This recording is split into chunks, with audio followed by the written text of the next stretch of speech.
Kita telah belajar beberapa hal yang telah kita kaji, baik itu berinteraksi dengan Al-Quran, kemudian juga bagaimana cara berinfak atau bersedekah khusus di bulan Ramadan. Lalu telah kita tuntaskan kemarin pembahasan tentang doa yang menyelimuti seluruh waktu terkait dengan hari-hari Ramadan. Setiap pergantian waktu yang di dalamnya ada potensi ibadah, disertai pula dengan doa. Dan setiap waktunya itu luar biasa, ada penekanan doa-doanya.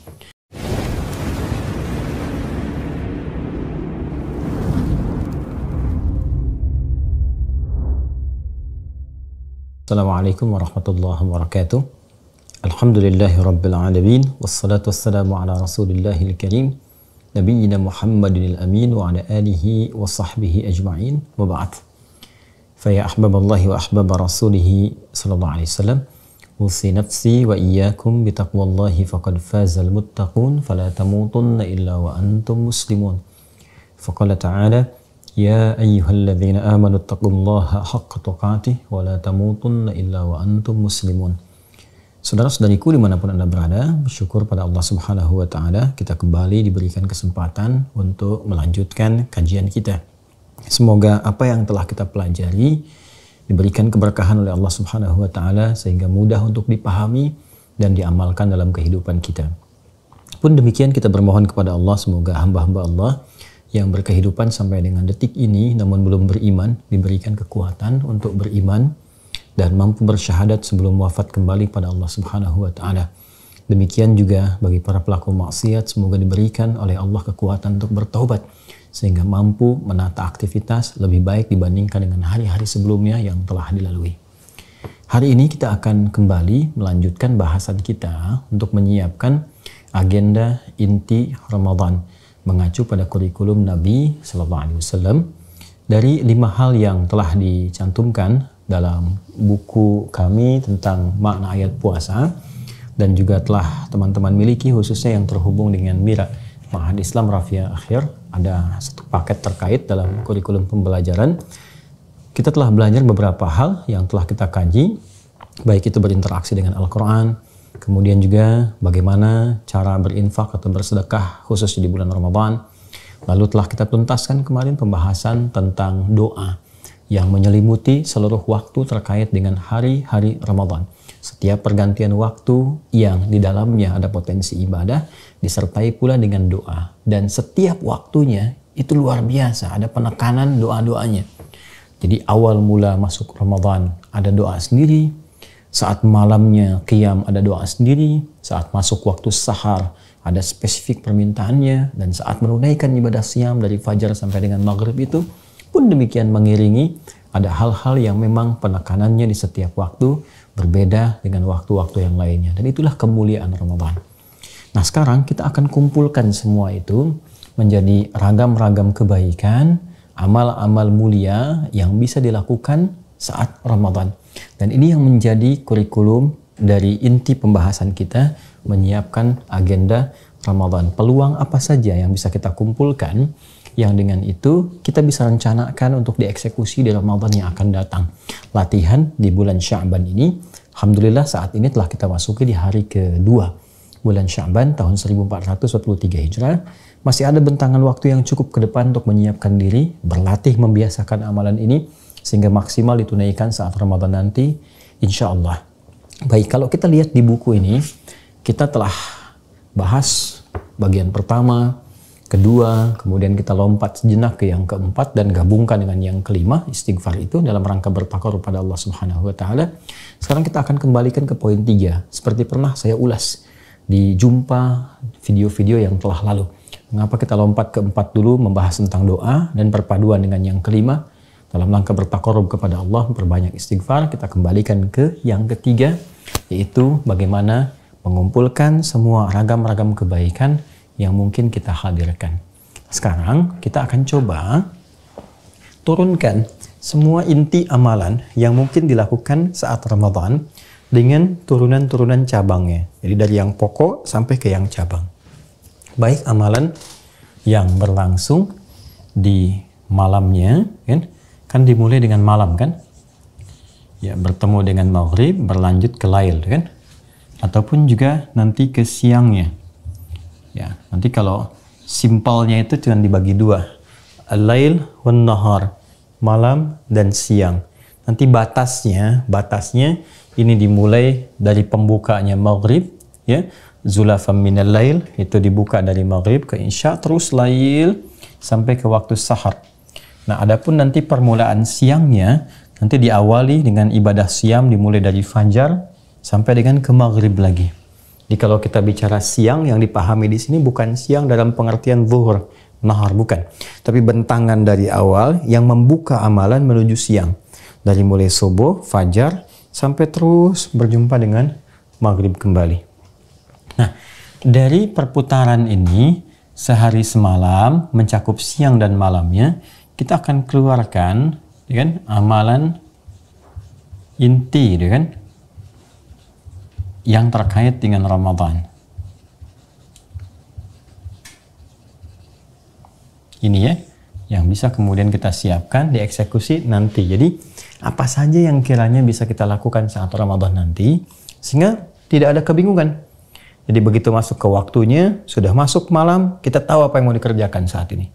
Sudah masuk fajar, kita mengerti apa yang dilakukan saat ini. Nah, rencana untuk menyusun itu tidak mungkin bisa dilakukan kecuali ada poin-poin agendanya, ada kegiatan-kegiatannya. Nah, ini yang coba kita turunkan. Baik, kita mulai dengan amalan pokok dulu ya, yang terkait dengan sholat dulu ya. Sholat, karena nanti ketika dimulai dengan amalan malam, paketnya qiyam. Ingat ya.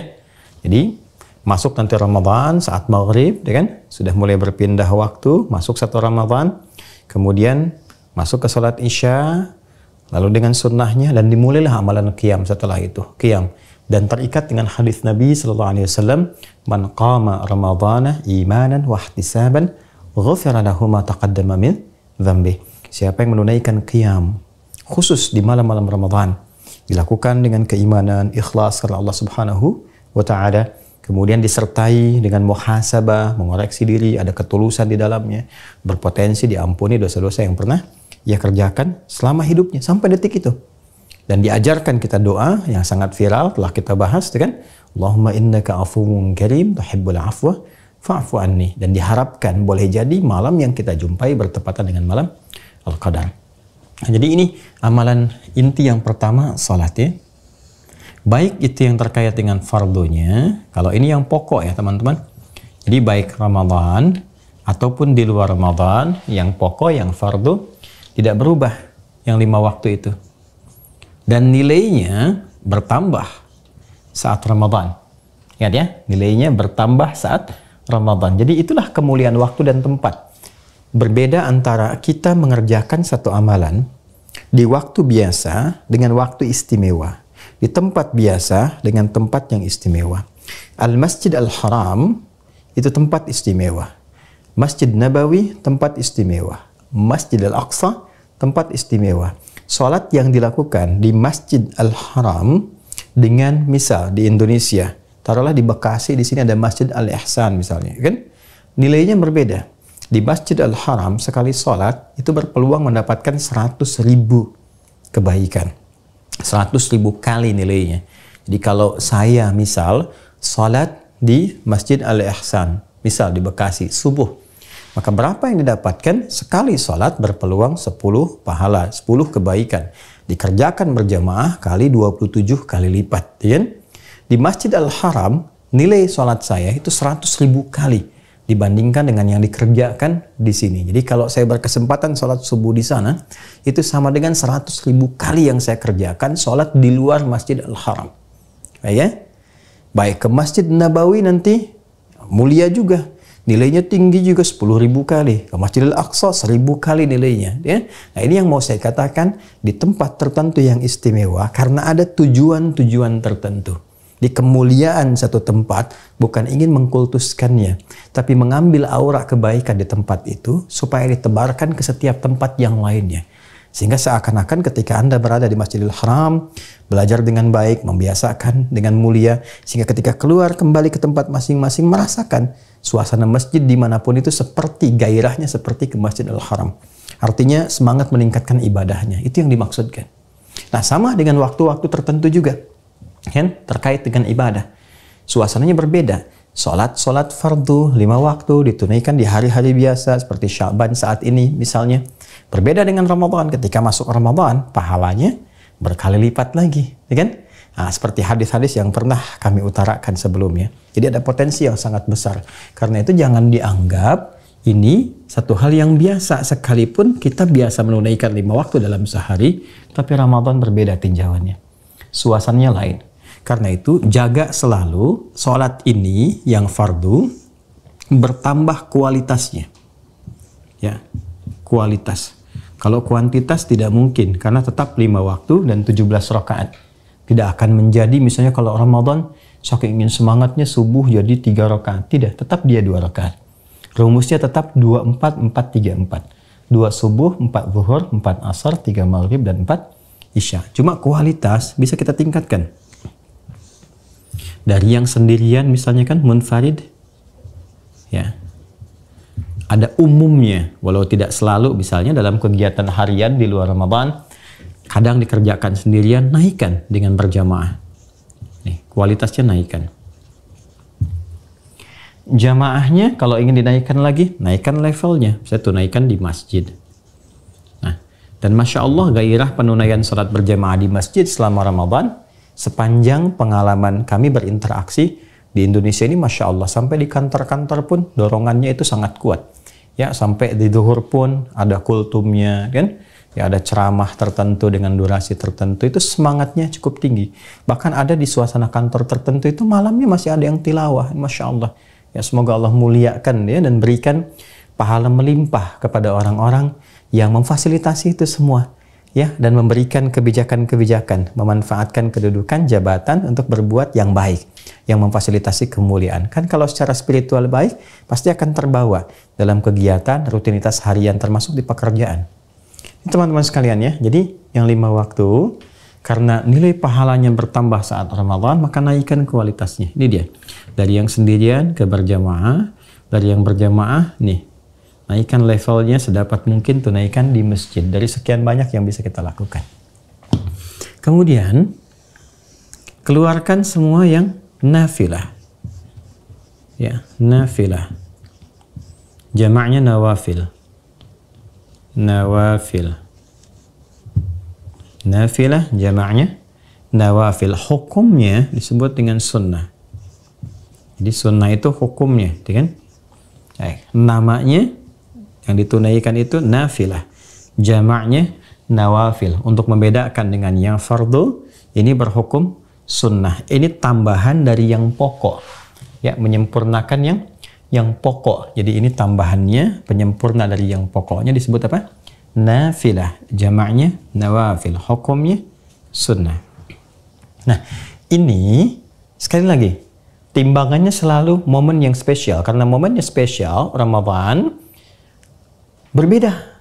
Baik kualitasnya, pahalanya, peluang kebaikannya. Karena itu sedapat mungkin kita bisa keluarkan tuh semua potensi sholat-sholat nafilah. Yang nawafil, yang bisa kita lakukan. Baik di malam ataupun di siangnya. Maka keluarkan semua jenisnya. Kalau memungkinkan jangan sampai luput setiap hari. Ya, kita dawamkan tuh, kita kerjakan, buru kemuliaan Ramadan. Ya, minimal selama Ramadan kita sempurnakan. Karena kapan lagi dapat sholat sunnah yang pahalanya melimpah, kan? Yang potensi doa terjawab dengan cepat di sela-sela itu. Maka kita keluarkan. Nah, ada sholat-sholat nafilah yang berhukum sunnah yang ditekankan dan menjadi paket Ramadan. Ini jangan sampai tertinggal. Ya, ini yang nawafil tapi sifatnya pokok, bagian dari paket Ramadan dan ditekankan. Khususnya dalam hadis Nabi Sallallahu Alaihi Wasallam yang memberikan penjelasan kepada rangkaian ayat-ayat puasa. Kita ambil contoh, misal qiyam yang dilakukan pada malam hari yang dikenal dengan tarawih. Saya sudah pernah jelaskan kenapa dipopulerkan dengan nama tarawih. Ya, baik. Ini ya teman-teman sekalian. Jadi dikerjakan di malam hari setelah sholat isya dengan sunnahnya, ya kan? 2 rakaat ba'da isya. Setelah itu langsung masuk ke tarawih. Ingat sifatnya ya, yang telah kita pelajari. Cek lagi di video sebelumnya. Ya, jadi nama salatnya qiyam al-lail.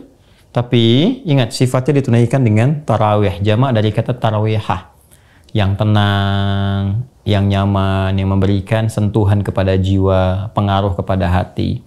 Dan di sela-sela antara dua rakaat itu, ketika salam berdoa dulu kepada Allah, minta kebaikan seperti yang pernah kita terangkan. Nah, ini paketnya. Nah, ini diupayakan betul sekalipun ini sifatnya sunnah, ya, tapi sangat ditekankan, muakkadah sifatnya.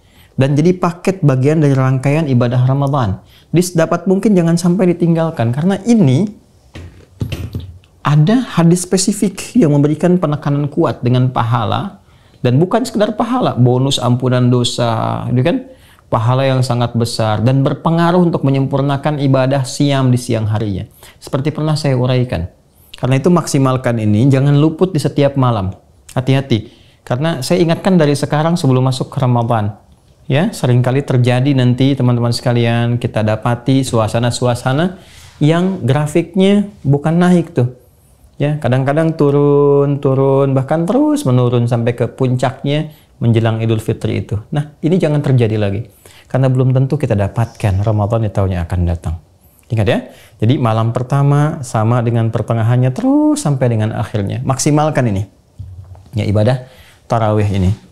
Kemudian di luar ini ada yang bisa kita optimalkan juga. Nah, ini yang kita keluarkan malamnya sampai dengan siangnya. Bisa kalau kita ambil malamnya, selain tarawih dalam pengertian ini qiyam, ya, qiyam Ramadan. Baik, setelah menunaikan sholat isya, baiknya supportkan dengan berjamaah dan 2 rakaat kemudian sunnahnya rawatib yang mengikuti itu, tunaikan qiyam. Ini kalau sudah selesai ditunaikan, malamnya bisa kembali setelah istirahat, kita istirahat malam misalnya, bangun taruhlah jam 3, setengah 3, sementara fajarnya setengah 5 misalnya kan, persiapan menuju waktu sahar, boleh kita bangkit lagi, tunaikan tahajud malam harinya, masih boleh. Dan saya sudah pernah bahas, ya, tahajud di waktu Ramadan juga keterkaitannya dengan witirnya seperti apa. Bagi yang memahami witir itu sebagai penutup dan tidak ada rangkaian sholat lagi setelah itu, maka ada yang mengakhirkan witirnya di akhir, ya, setelah nanti tahajud. Jadi dia tarawih dulu, witirnya belakangan. Kan ada pemahaman yang masih boleh setelah witir. Dicek ya video saya sebelumnya supaya paham pengertian itu semua. Jadi masih boleh sholat setelah witir karena dipahami witir yang dimaksudkan menutup rangkaian yang sebelumnya. Jadi kalau ingin membuka yang baru lagi nggak ada masalah, silahkan dibuka lagi. Nah, ini ada 2 versi nanti. Ya, kalau sudah witir di tarawihnya, malamnya silahkan tahajud. Versi yang pertama tidak perlu witir kembali, cukup tambah sholat. Versi yang kedua, kalau belum mendekati fajar atau mungkin batas minimalnya waktu sahar itu, ya boleh silahkan tutup lagi dengan witir untuk menutup rangkaian sholat itu, lalu persiapan ke amalan sahur dan menjelang kepada fajar. Intinya ini, ada tahajud. Baik ya, tarawih, kemudian tahajud, witir, dimasukkan ke sini. Jelas ya teman-teman sekalian. Jadi ini saya pisahkan karena redaksi hadisnya nanti salatul laili mathna mathna wa idza khasya ahadukumul fajra, ya, falyutir rak'ataini. Salat malam itu tunaikan paling minimal standarnya 2, dan jika khawatir di antara kalian akan tiba waktu fajar, ya, fajar akan segera tiba, maka silahkan segera tutup dengan witir 1 rakaat minimalnya. Ini ya gambaran teman-teman. Ini yang malam. Ini yang malam. Kemudian ada juga penyerta. Sebelum saya masuk ke waktu siang, saya masukkan di sini ada paket penyerta yang menyertai sholat fardu. Hubungannya ke sini. Kalau ini adalah paket yang menyertai Ramadan, khususnya di qiyam Ramadan, yang ini. Kalau yang ini yang akan saya terangkan, ini paket yang menyertai sholat fardu, tapi berlangsung di Ramadan juga, seperti halnya berlangsung di luar Ramadan. Namun perlu diingat, frame yang kita munculkan adalah Ramadan. Ramadan selalu berbeda, baik ya, selalu berbeda. Pahalanya tidak sama dengan hari biasa, kualitasnya pun tidak sama dengan hari-hari yang biasa, baik terkait dengan doa, istighfar, dan yang lainnya. Itu ada yang terkait erat dengan salat fardu disebut dengan rawatib. Secara singkatnya demikian. Ya. Ini fardunya sendiri itu dikenal dengan nama yang cukup beragam. Ada salat wajib, salat fardu, salat rawatib, gitu kan? Yang fardu sifatnya. Untuk membedakan yang fardu dengan yang sunnah, maka disebut dengan sunnah rawatib. Kan? Ada yang memaknai rawatib ini dari segi urutannya. Urutan itu bahasa Arabnya tartib, gitu kan? Rattaba yurattibu tartiban. Tartib. Kemudian yang terurut 1, 2 dan seterusnya disebut dengan rawatib. Jamaknya disebut dengan rawatib. Dari pemahaman yang pertama ini, maksudnya ada sholat-sholat nafilah berhukum sunnah yang berurutan dengan sholat fardu langsung. Ada yang sifatnya keadaannya sebelum sholat fardu, ada yang setelah sholat fardu. Nah, itu kita bisa keluarkan. Jumlahnya secara total itu ada 12. Ada 12, ya kan? Baik yang terkait dengan ini, penunaian di siang hari, ya, ataupun penunaian di malam hari. Tadi saya terangkan di awal, batasan siang itu pembukanya di awal fajar, awal subuh, terus sampai nanti menjelang ke maghrib.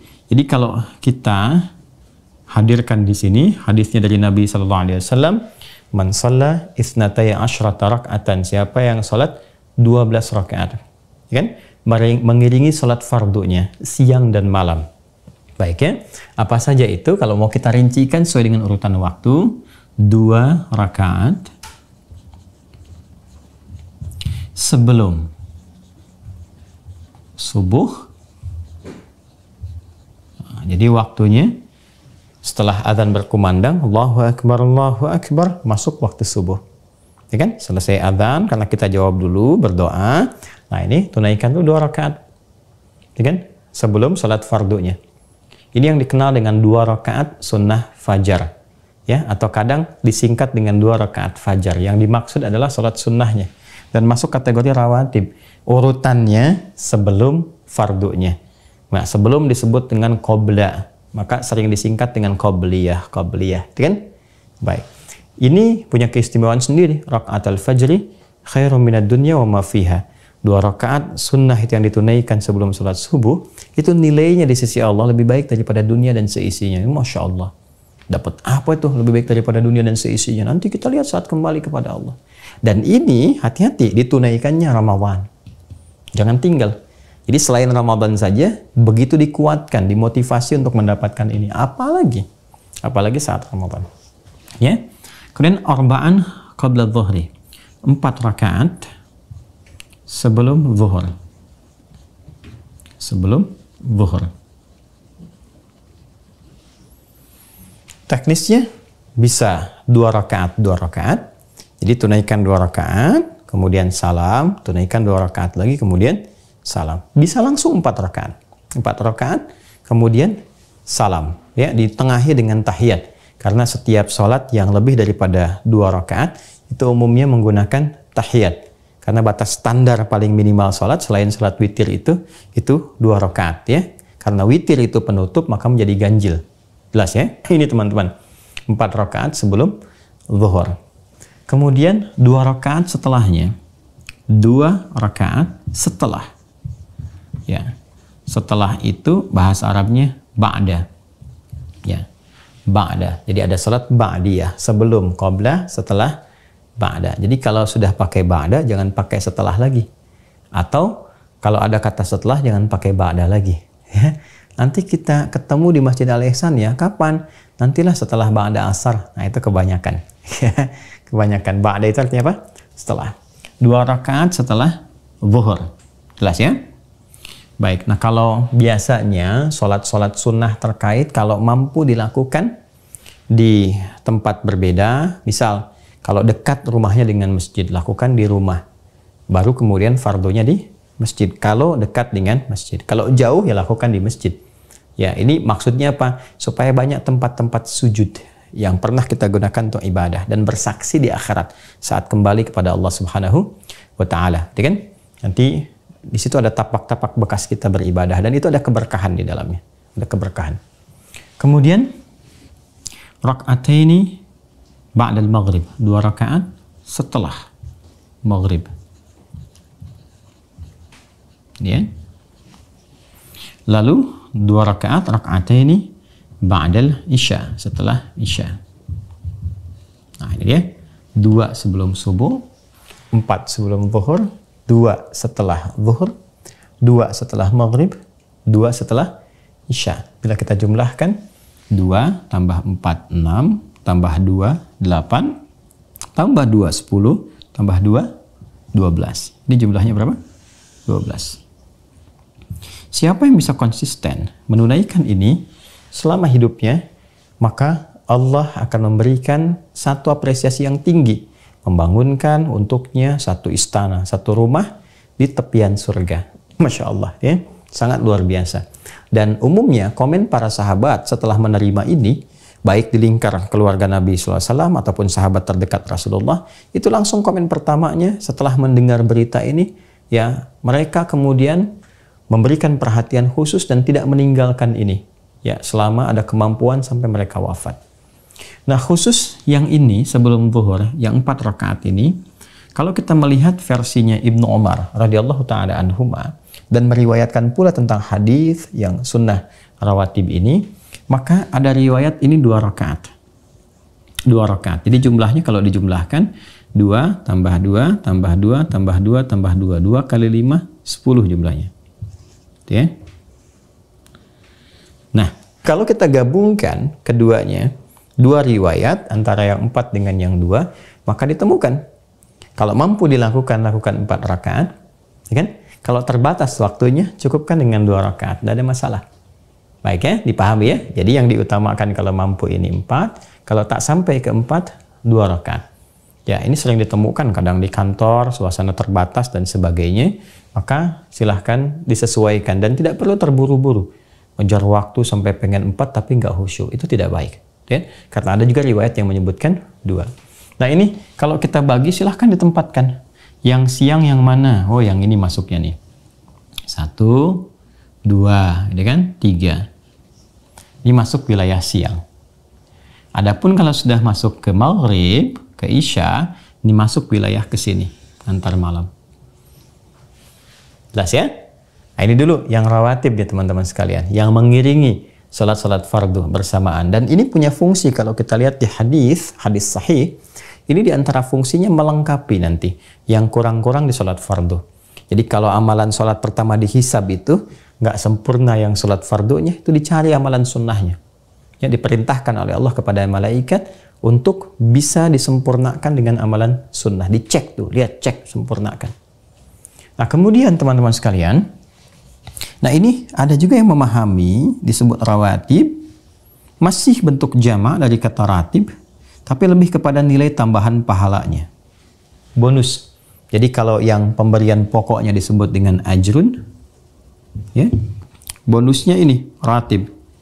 Jadi kayak orang kalau kerja ditambah lembur, kan dapat tambahan gitu kan.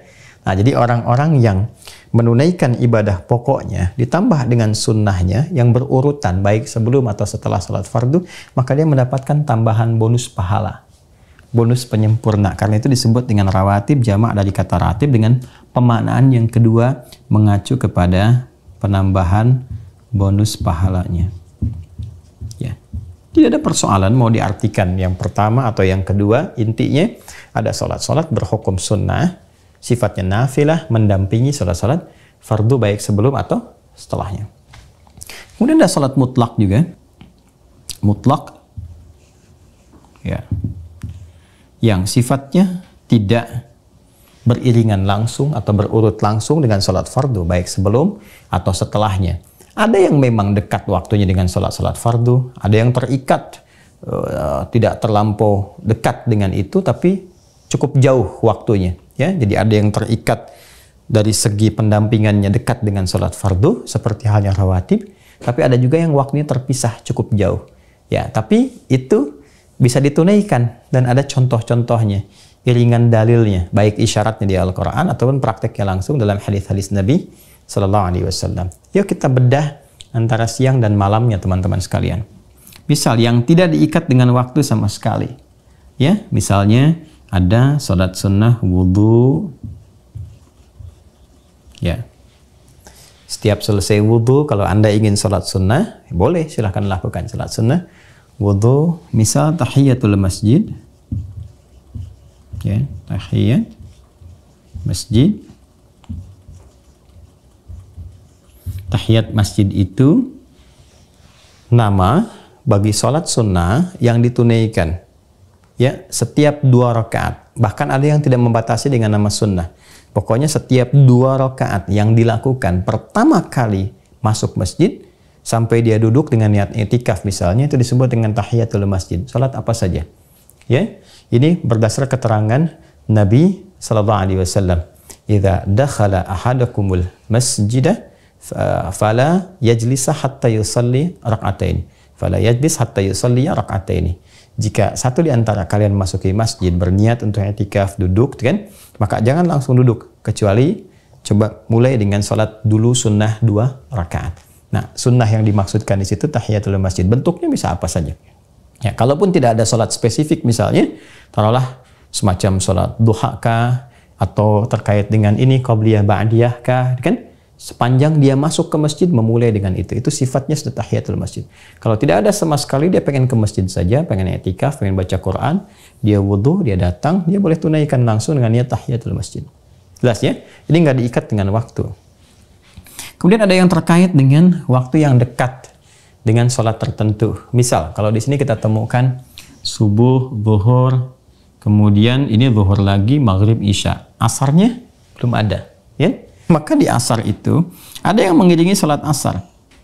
Jumlahnya 4 rakaat. Ya, mengiringi sholat apa? Asar. Jumlahnya 4 rakaat. Dilakukannya setelah masuk waktu asar. Adzan berkumandang, jawab dulu, selesai berdoa dulu, maka tunaikan sholat sunnah 4 rakaat sebelum asar. Ya, sebelum asar. Hadisnya dari Ibnu Umar radhiyallahu taala anhuma.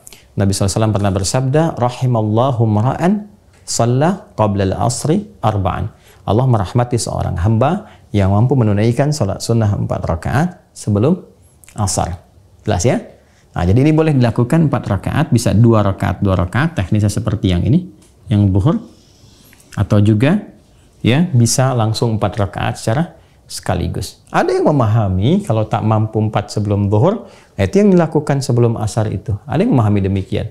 Tapi karena ini spesifik terpisah dan redaksinya sangat spesifik gitu ya. Kalau yang ini zuhur sendiri, ini asar sendiri. Ya.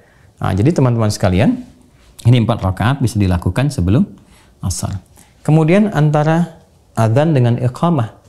Antara adzan dengan iqamah secara umumnya. Ya. Ma bainal adzanaini ya rak'atan. Di antara 2 adzan, ya maksudnya adzan dengan iqamah ada 2 rakaat. Seperti kalau kita contohkan misalnya ini isya nih. Ya, adzan isya, Allahu akbar, selesai isyanya, nunggu untuk salat fardu, masih ada jeda waktu menunaikan. Kalau yang ini kan masuk rawatibnya setelah isya. Ya kan? Sebelum isyanya boleh nggak? Boleh, masuknya ke sini.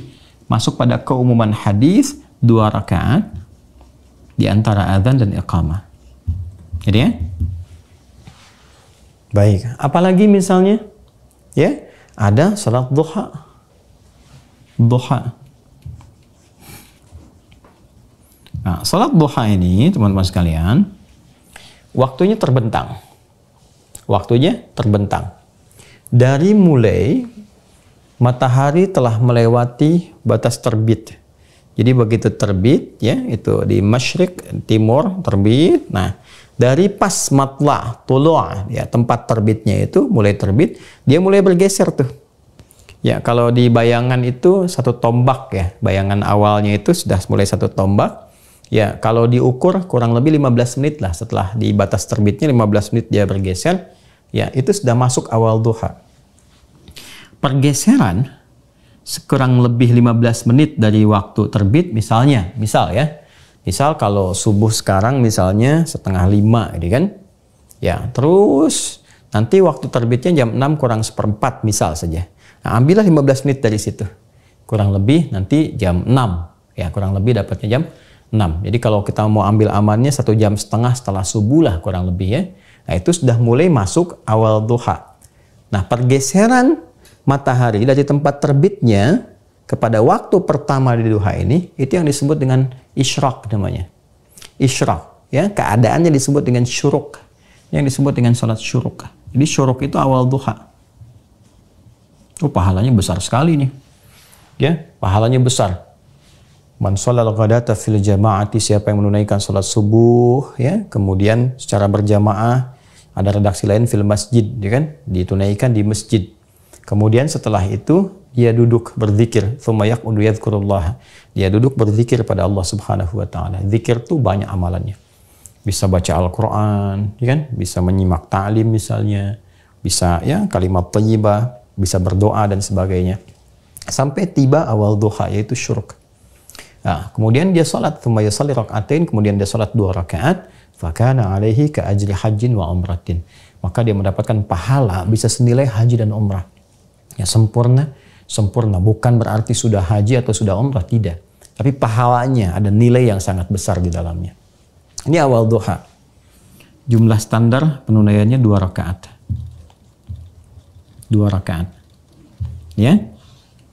Waktunya kurang lebih 1,5 jam lah ya, dari sejak subuh itu. Kurang lebih 1,5 jam. Tinggal diukur saja.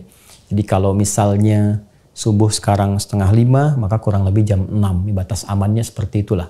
Ya. Kemudian setelah itu terbentang dari pertengahan sampai akhir. Dari pertengahan, pertengah duha. Kan? Ini awal duha yang ini. Ini pertengahan, ini akhir. Ya. Kalau zuhur itu batas menjelang akhirnya sampai zawal, sampai zuhur. Jadi kalau sekarang jam zuhur itu kan jam 12 lewat 01 ya waktu Indonesia bagian barat untuk saat ini. Ya. Nah, jadi sebelum zuhur ini, sebelum masuk ke zuhur itu batas akhirnya. Ya, jadi kalau sudah zuhur sudah tiba, zawal ya selesai, nggak ada duha lagi. Ya kan? Jadi dari awal terus sampai ke zawal, sampai tiba waktunya zuhur. Nah, teman-teman sekalian, ini ada batas pertengahan, ada batas akhir. Misal kalau ini awal-awal masih jam 6, jam 6.30 ya, pertengahan sekitar jam 9, ya kan? Sampai dengan jam 10.30 atau jam 11-an, ya kan? Misal. Batas akhirnya dari jam 11 sampai menjelang zuhur. Ya, sampai menjelang zuhur. Nah, kurang lebih seperti itu. Berapa ditunaikannya rakaatnya? Standarnya 2, boleh 4, boleh ada hadis spesifik menyebutkan perbuatan Nabi sallallahu alaihi wasallam sampai 8 rakaat. 2 sampai 8 rakaat. Ya. Ada juga keterangan hadis dari Sayyidah Aisyah radhiyallahu taala anha yang menerangkan sebetulnya nggak ada batas spesifiknya. Jadi kalau mau dimulai 2 silahkan, 4 silahkan, sampai ke 8 silahkan. Yang penting sampai tiba akhir waktunya. Ya kan? Mengambil pada keumuman makna hadis itu salatul laili wan nahari masna masna. Salat yang ditunaikan di malam hari ataupun bahkan di siang hari itu standarnya ditunaikan dengan 2 dan tidak ada batasan spesifik kecuali batas akhir waktunya. Ini duha. Manfaatnya banyak nanti. Kalau yang ini pembukanya bisa senilai potensial haji ataupun umrah, maka yang lainnya nanti ada potensial pengganti zikir dari seluruh bagian tubuh kita. Ada pengentas dari musibah umum yang mungkin menimpa, namun dientaskan oleh Allah, ditepikan dari orang yang dimaksudkan. Harusnya mengalami macet, tiba-tiba orang ini bisa lancar, dapat alternatif. Ada musibah besar, yang lain kebanjiran misalnya karena kondisi tertentu dan kita berlindung dari itu. Kita berharap semuanya baik-baik, selamat, dibebaskan dari keburukan. Dan kembali juga pada perilaku kita untuk menata dengan baik. Yang ini selamat misalnya ya, dan sebagainya. Nah itu musibah umum yang diduga akan dialami pada umumnya dan Allah selamatkan. Itu diantaranya. Ya, dan bagian akhir, ini spesifik seperti ahli Kuba umumnya sering menunaikan ini. Sampai sahabat penasaran, kemudian dikomentari. Nah, ternyata di waktu-waktu mendekati zawal ini, kalau redaksi hadisnya, sampai itu unta merasakan terik panas. ya ramadatil fisalu, ya sampai anak unta itu atau unta itu pada umumnya merasakan terik panas, gitu kan? Terik panas di waktu-waktu ini. Maksudnya apa? Mendekati ke arah zawal, mendekati ke zuhur, semakin panas, gitu kan? Nah, sampai tibanya waktu zuhur. Nah, ini sholatul awwabin. Disifati oleh Nabi sallallahu alaihi wasallam itu sebagai sifat sholat bagi orang-orang yang gemar bertaubat. Nah, jadi caranya pun ada spesifik beda lagi, ya. Nanti ada yang terkait dengan minta rizki, terkait bebaskan dari musibah, terkait dengan zikir, kan? Zikir pagi dan petang itu kan dimulai nanti dari sini nih. Dan itu bisa diwakili dengan salat duha diantaranya. Selain bacaan-bacaan bisa diteruskan di waktu itu. Nah, kemudian teman-teman sekalian yang paling menarik ini nih, mau menuju akhirnya. Nah, ini salat yang umumnya dilakukan oleh orang yang gemar bertaubat. Maka di situ diisi dengan istighfar, dengan kebaikan dan sebagainya. Ini mulia. Nah, ini duha. Nah, tinggal kita keluarkan aja, bikin kurikulumnya. Sekarang, tugas Anda, teman-teman, khususnya nanti yang terhubung di Mira, tolong bikin ya tabelnya. Jadi di siang ada apa aja nih? Ini seperti yang pernah saya terangkan. Tinggal keluarkan aja. Ya. Jadi sudah saya terangkan dari mulai potensial subuh, sebelum subuh berapa rakaat, ya, ada 2. Setelah subuh nanti masuk duha, awal diawali dengan syuruk, terus ke pertengahannya, terus sampai ke akhirnya ketemu zuhur. Begitu adzan 4 rakaat sebelum zuhur, kan? Setelah zuhurnya ada 2 rakaat. Terus sampai ketemu dengan asar, begitu selesai adzan ada 4 rakaat tuh. Ya, sebelum ditunaikan salat asarnya. Terus selesai asar, kan? Nggak ada salat sunnah setelah itu, ketemu dengan maghrib. Maghrib, setelah adzan berkumandang, ya Nabi pernah mengatakan, silahkan salat 2 rakaat, kan? Tapi jangan dibiasakan untuk 2 rakaat sebelum salat fardu maghrib. Jadi setelah adzan boleh 2 rakaat, tapi jangan dibiasakan. Fala tattakhidhuha sunnatan. Kenapa ada redaksi itu? Karena ini maghrib itu waktu singkat, padat, apalagi saat Ramadan. Makanya di mazhab Maliki nggak dianjurkan, ya, nggak dianjurkan. Kenapa? Karena ini waktunya sangat singkat, sangat padat, dan masih ada amalan lain yang disiapkan untuk menjelang ke Isya yang lebih utama lagi. Kadang-kadang kan baru buka, setelah itu kemudian ngejar lagi untuk makan, kan, yang sebelumnya batalin, berdoa, makan. Maka di mazhab Maliki khususnya itu kalau sudah adzan tuh langsung qamat, gitu ya, untuk memberikan kesan persiapan kepada amalan lainnya. Demikian sampai ke Isya nanti ada 2 rakaat, kan? Adzan berkumandang ada 2 rakaat di antara adzan iqamah. Isya'nya ba'da Isya ada sunnah, terus masuk lagi ke qiyam. Nah, terus malamnya tahajud. Demikian Anda tinggal petakan mana yang di siang hari, mana yang di malam hari. Nah, ini untuk sholat. Jadi PR-nya tolong bikin ya teman-teman sekalian kolom ibadah sholat, maksimalkan. Ingat Ramadan. Ramadan ya, inilah amalan inti Ramadan. Jadi kalau Anda ingin keluarkan, ini maksimalkan sholat dulu. Ya, setelah itu yang kemarin kita bahas, ada infak, ya, tuh, disusun keluarkan potensial, seperti yang kemarin saya ajarkan. Ada apa saja? Ada yang wajib sifatnya, ya, amalan terkait dengan materi, turunan dari infak itu kan amalan materi ya.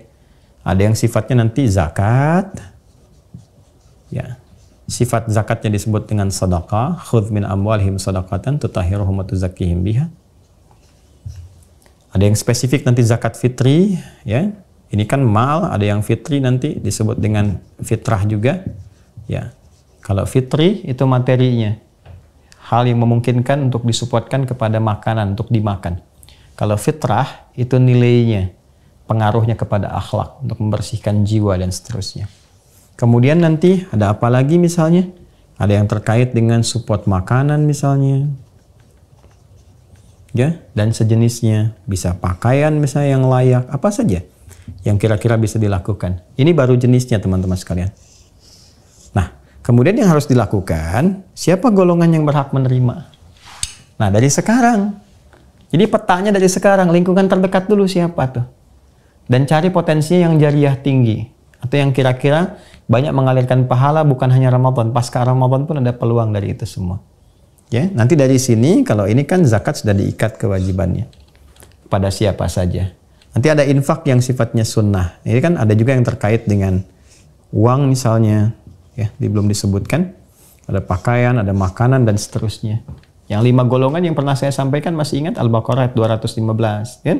Kemudian para pejuang-pejuang di jalan Allah yang ayat 261 surah Al-Baqarah, kan itu yang dimaksudkan bisa jadi pejuang-pejuang agama dalam konteks belajar yang dapat beasiswa. Ya boleh misalnya kalau mau disalurkan untuk pembangunan pesantren misalnya yang spesifik menyiapkan ulama untuk berjuang. Karena orang yang berjuang dengan tintanya untuk menegakkan syariat itu sama nilainya dengan berjuang pada medan perang ketika ada tuntutan untuk melakukan itu. Ya, itu yang dimaksud di Quran surah 9 ayat 122. Maka silahkan dianggarkan ya selama 30 hari misalnya ya. Apakah bentuknya bisa makanan, atau ada pakaiankah, atau bahkan misalnya kayak kurma, ya. Terus nanti di agenda i'tikaf, ya bisa support di situ dan seterusnya. Atau peluang lain yang bisa kita baca, ya, yang bisa kita maksimalkan. Bisa nanti ada peluang wakaf misalnya, ya. Bisa nanti ada peluang-peluang yang lain yang sekiranya masuk pada kategori ini dari sekarang direncanakan. Yang terdekat siapa saja, ya, dan keluarga dan seterusnya. Sehingga bisa dimaksimalkan peluang ini. Lalu Al-Quran, ini sudah pernah saya ajarkan, tinggal dipraktekkan saja. Baik itu bacaan, qiraat, kemudian juga kajian, tilawah, atau hafalan, tahfidz. Tahfidz. Tolong dimaksimalkan ya. Tolong dimaksimalkan. Nanti kita akan support juga saat Ramadan. Ya nanti ada bimbingan untuk bisa mengikuti bacaan 30 juz. Satu hari 1 juz. Kemudian nanti yang spesifik untuk tahfidz ini kita ada karantina ya. Nanti teman-teman yang tergabung dengan STUAH, sekolah terbuka, usahakan Al-Quran hafal. Ya, nanti kita buka karantina lagi 30 juz, 30 hari selama Ramadan untuk dimaksimalkan yang di sini. Jadi kalau mau memperbanyak bacaan silahkan dibagi 1 hari 1 juz misalnya paling minimal. Ya, maksimalin sampai bisa khatam minimal 1 kali selama Ramadan. Kalau mau kajian silahkan keluarkan ayat-ayat atau surah-surah tertentu yang bisa dikaji, tematik, bisa terkait pokok surah seperti Al-Fatihah atau Juz Amma, atau tematik sesuai kebutuhan Anda profesinya apa, keluarkan ayatnya, gali itu selama Ramadan dan rasakan kenikmatannya. Dan puncaknya hafalan. Ini sudah pernah saya terangkan detail di video sebelumnya. Saya merangkum saja supaya membuat ini jadwal-jadwal amalan intinya apa saja. Ya. Di sholat sudah, potensi amalan harta sudah, interaksi Al-Quran. Kemudian ada doa dan spesifik istighfar. Istighfar. Doa sudah saya terangkan di pertemuan sebelumnya, sudah khatam dari mulai awal Ramadan sampai dengan ketemu fajar sampai dengan maghrib lagi. Kemudian teman-teman termasuk juga yang istighfar. Ya istighfar sudah kita terangkan waktu terbaiknya kapan dan seterusnya. Nah ini yang tinggal dibikin agenda ya. Jadi teman-teman agendakan nih amalan intinya nih. Inilah amalan inti Ramadan. Tinggal teman-teman turunkan, bikin table. Ya, dulu saya waktu kecil bikin table ini loh. 1 sampai 30 sindisi salat. Ya, diterangin ke bawahnya ada apa saja. Terus di checklist. Ya. Dilakukan enggak, kalau dilakukan bagus, kalau enggak kenapa alasannya, kan? Nah, terus ini misalnya amalan infak. Sampai dulu waktu kecil itu sampai ke kultum dan minta tanda tangan ke ustadznya yang mimpin tarawih sama yang kultumnya. Minta tanda tangan. Saya nggak tahu ya anak sekarang masih ada apa enggak itu. Ya saya waktu kecil tuh masih ada itu tuh. Sampai ada tugas untuk ngajar juga itu. Sampai saya maksa sendiri tuh. Dulu waktu pesantren itu minta surat tugas dari pesantren supaya bisa ngajar itu. Ya saking ingin mencoba untuk memaksimalkan peluang-peluang untuk bisa ya setidaknya selain berlatih untuk mengajar juga berharap Allah meridhai itu semua. Nah, ini gambarannya ya. Jadi ini amalan inti yang bisa kita keluarkan. Saling menyarankan untuk saya pribadi dan kita semua. Coba kita turunkan. Dari sekarang dibuat.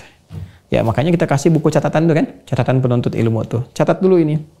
Nanti bikin tabelnya. Saya tidak menjanjikan. Tapi mencoba untuk menguasakan. Misalnya di admin. Dibantu untuk dibuatkan. Di teman-teman tinggal checklist. Tinggal urutkan. Ya, tapi masing-masing membuat dulu karena kalau menulis itu biasanya lebih terasa komitmennya, kemudahannya dan motivasinya ada di situ semuanya. Nah, ini yang kita siapkan teman-teman sekalian. Jadi tuntas pengantar dari bahasan-bahasan kita terkait persiapan Ramadan. Tinggal nanti kajian spesifik hadis-hadisnya. Kan ayatnya sudah kan? Ayat sudah, Kemudian terapannya juga sudah bahkan jadi kurikulum, sekarang jadi amalan inti. Tinggal nanti hadis-hadisnya kita akan kembali ke topik yang ke-30 di Sahih Al-Bukhari. Jadi di Sahih Al-Bukhari ini nanti ada kitab shaum, pembahasan terkait dengan puasa. Ini kenapa disebut shaum bukan siam, karena nanti di sini membahas umum sifatnya, ya. Semua yang terkait dengan puasa, baik menahannya, caranya, macam-macamnya sampai ke siamnya. Topik yang ke-30 ya, nanti kita akan belajar masuk ke sini, dan itu sudah ke penguatan dari hadis-hadis Nabi Sallallahu Alaihi Wasallam. Insya Allah mudah-mudahan bisa kita selesaikan sampai sebelum Ramadan. Nanti kalau sudah selesai, tinggal kita maksimalkan di amalan selama Ramadan. Nah, ini yang kita sampaikan teman-teman sekalian, dan izin menginformasikan, saya tidak bosan mengingatkan bagi yang telah tersambung dengan Mira, mohon dibaca ini. Ini sangat penting, sekali lagi ya, ini sangat penting, dan mohon dipahami pelan-pelan. Dengan setelah itu, kalau insya Allah kalau sudah baca ini, pertanyaan-pertanyaan klasik itu akan terjawab. Ya, termasuk dari penentuan awal Ramadan, bagaimana ru'yat, bagaimana hisab, kemudian juga turunannya sampai dengan nuzulul Quran itu kapan, apakah tanggal 17, apakah di akhirnya, terkait i'tikaf dan sebagainya. Ini bisa diulas di sini, bisa dibaca. Nanti pendalamannya lewat ta'lim seperti ini. Kemudian bagi yang masih bertanya apakah ada peluang untuk mendapatkan ini, masih saya lihat ada sekitar 100-an, 80-an lah, kurang lebih 80-an, tinggal 80-an lagi. Dan sistemnya diikat dengan mendaftar ke Mira. Jadi kalaupun Anda mau dapat, ya daftar aja dulu ke situ. Ya, daftar dulu ke Mira, maksud saya supaya dipaksa mendapatkan manfaat. Jadi kalau ada hal-hal yang kiranya bermanfaat untuk bisa didapatkan ke depan, nah nanti Anda bisa raih itu semua. Ya, sekalipun mungkin sekarang belum ada kesempatan untuk belajar secara langsung, tapi setidaknya Anda bisa punya akses nanti ya ke video rekamannya, ke khususnya misalnya pembelajaran, sehingga dengan itu bisa mendapatkan manfaat lebih baik sekarang ataupun nanti. Berpikirnya demikian. Ya. Kemudian teman-teman, yang kedua, saya ingin juga sampaikan bahwa alhamdulillah perkembangan cukup baik di lahan pesantren, terus bergerak setiap hari, dan insya Allah kalau saya sudah ada di sana, jadi juga langsung diperlihatkan pada teman-teman semua, kita update, karena sekarang juga kita waktunya kita bagi, kita juga berusaha untuk berkontribusi maksimal sedapat yang bisa kita lakukan. Mudah-mudahan Allah ikhlaskan juga hadir dengan program Uwahker. Uwahker itu hadir di tempat-tempat mendampingi teman-teman yang diuji oleh Allah dengan musibah, misalnya tentang alam, baik dari ada yang banjir, ada yang longsor, ada yang gempa dan sebagainya. Insya Allah kita ada tim spesifik ya, dan insya Allah menjangkau seluruh wilayah Indonesia. Ada timnya bekerja sama juga dan hadir. Walaupun memang kita agak berbeda, membiasakan untuk tidak banyak mengupload, maksudnya untuk menjaga supaya ada keikhlasan, ada kebaikan, dan kita juga umumnya tidak meminta donasi, karena dari teman-teman terdekat saja kita bergerak. Tapi insya Allah ya ada program untuk menyambung jembatan, kemudian ada program yang hadir seperti kemarin ada yang di Semeru, kemudian di Banten juga ada tim kita, di Pariaman, di Sumatera juga ada bergerak di lapangan. Tapi memang kita tidak upload, tidak sampaikan ke teman-teman, maksudnya untuk menjaga. Yang penting kita hadir di lapangan dan kita jadikan semua supaya terasa dampak kebaikannya. Kita lakukan berusaha sedapat mungkin ikhlas karena Allah Subhanahu wa Ta'ala. Nah, itu kita berbagi dengan itu. Oke, nanti ketika ada waktu-waktu senggang, saya ke lahan pesantren, kita update lagi, dan tiap hari berjalan, insya Allah secara profesional kita update. Masih ada peluang teman-teman untuk berwakaf ya ke rekening yang biasa disampaikan di Bank Syariah Indonesia, nomor 111 3 kali satunya, kemudian 4444 4 kali 4-nya 142 111 4444 kemudian 142 atas nama Ma'had Islam Rafi'ah Akhir. Silahkan diniatkan wakaf untuk siapa saja, untuk diri Anda, orang tua dan sebagainya, dan mudah-mudahan mengalir pahala dengan yang baik, karena saya pun tidak memiliki itu. Ya, saya tidak memiliki asetnya, materinya. Ini semua betul-betul disiapkan ya kita untuk pengabdian sepenuhnya. Mudah-mudahan Allah meridhai. Nanti kita akan lihatlah setelah kita berpulang kepada Allah, atau minimal saat nanti itu digunakan, seperti apa manfaatnya bisa dirasakan. Itu milik kita bersama, mudah-mudahan bisa dijaga, disempurnakan dengan baik. Saya kira itu yang bisa disampaikan teman-teman sekalian. Insya Allah di hari berikutnya kita lihat, kalau tidak saya di luar kota atau punya kemampuan untuk pendalaman, insya Allah hari Ahad kita sambungkan untuk materi pendalaman, dan masuk ke Zoom ya. Untuk pendalaman kita diskusi lagi. Yang sudah masuk, aktifkan akunnya. masuk jawab pertanyaannya dulu ya untuk mengecek pemahaman materi awal. Setelah itu nanti akan aktif akun Zoom, masuk undangan, tinggal masuk dan silahkan berdiskusi. Dan semoga ada manfaat untuk kita semuanya. Terima kasih, maafkan saya masih banyak kekurangan, banyak kelemahan. Semoga Allah memberikan yang terbaik untuk kita semua dan membimbing kita lebih baik daripada sebelum-sebelumnya. Terima kasih. Allahumma taqabbal minna innaka antas sami'ul alim wa tub 'alaina innaka antat tawwabur rahim. Rabbana atina fid dunya hasanah wa fil akhirati hasanah wa qina adzabannar. Allahumma tubna ilaika ya arhamar rahimin. Allahumma ighfir lana wa tub 'alaina innaka antat tawwabur rahim. Allahumma ighfir lana dhunubana wa tub 'alaina innaka antat tawwabur rahim. Allahumma balighna Ramadan wa barik lana fihi ya arhamar rahimin bi ta'atika wa bi ta'ati rasulika nabiyyika sayyidina Muhammad sallallahu alaihi wasallam. Allahumma rabbana alhiqna ma'al ladzina amta 'alaihim minan nabiyyin was-siddiqin wasyuhada'i was-salihin wa hasuna ulaika rafiqa. Wassallallahu ala sayyidina Muhammad wa ala alihi wa sahbihi ajma'in. Wa akhiru da'wana subhanakallahumma wa bihamdika nashhadu an la ilaha illa anta nastaghfiruka wa natubu ilaik. Alhamdulillahi rabbil alamin. Assalamualaikum warahmatullahi wabarakatuh.